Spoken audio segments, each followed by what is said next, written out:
When I hear what we call music,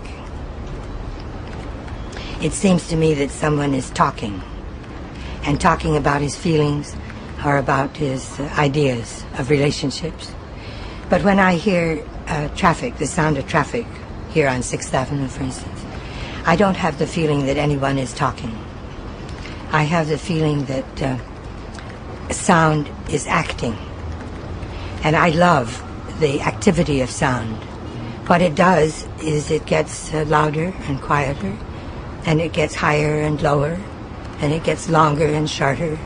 It does all those things which I'm completely satisfied with that. I don't need sound to talk to me. We don't see much difference between time and space.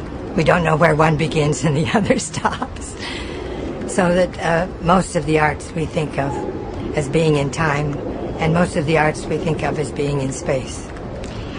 Marcel Duchamp, for instance, began thinking of thinking of music as being not a time art, but a space art. And he made it a piece called Sculpture Musicale, which means different sounds coming from different places and lasting, producing a sculpture which is sonorous and which remains. People expect listening to be more than listening. And so sometimes they speak of inner listening, or the meaning of sound. When I talk about music, it finally comes to people's minds that I'm talking about sound that doesn't mean anything, that is not inner, but is just outer.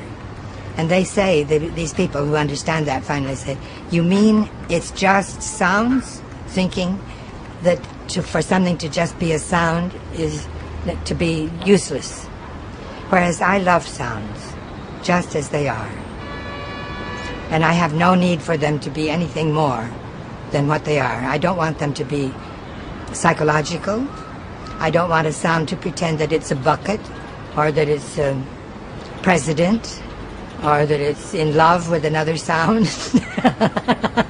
I just want it to be a sound. And I'm not so stupid either.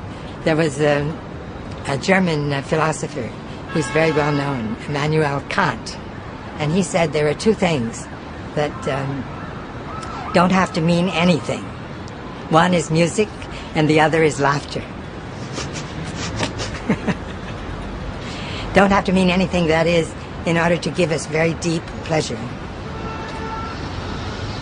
Oh, you know that, don't you? The sound experience, which I prefer to all others,